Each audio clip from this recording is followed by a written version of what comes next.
Good morning. এইমাত্র breakfast সারা হলো, একটু বসে আছি বন্ধুরা।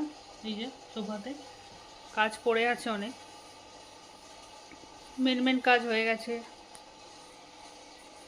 আসবে এবার আমার হাউস হেল্পার, ও যতক্ষণ করবে আমার অন্যান্য কাজ হয়ে যাবে। তারপরে রান্না বান্না করব। মাছ এনেছে কালকে, ওগুলো একটু ধুতে হবে। কালকে বিকেলে দিয়ে গেছে, কালকে আর ইচ্ছা করলো না মানে কি, আমি স্নান করার আগেই ধুই, কারণ পুরো জামা কাপড় এত গন্ধ হয়ে যায়, স্নান করার আগে ধুলে ভালো। তো আজকে শনিবার, আজকে খাবো না মাছ, তো ধুয়ে ধায়ে রেখে দেবো, কালকে বানাবো। কদিন ধরে খাওয়া দাওয়া করতে পারছিলাম না ঠিক মতন, এত শরীরটা খারাপ ছিল, ডাইজেশনের প্রবলেম ছিল প্রচণ্ড। তো এখন খাওয়ার রুচিটা একটু বেড়েছে, তো কালকে খাবো মাছ। হালকা হালকাই খেতে ইচ্ছা করছিল কদিন। তো সবার ব্রেকফাস্ট হয়ে গেছে, নিশ্চয়ই হয়ে যাবে সবার।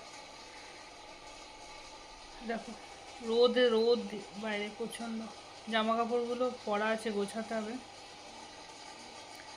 চলো আবার দেখা হবে পরে, বাই বাই।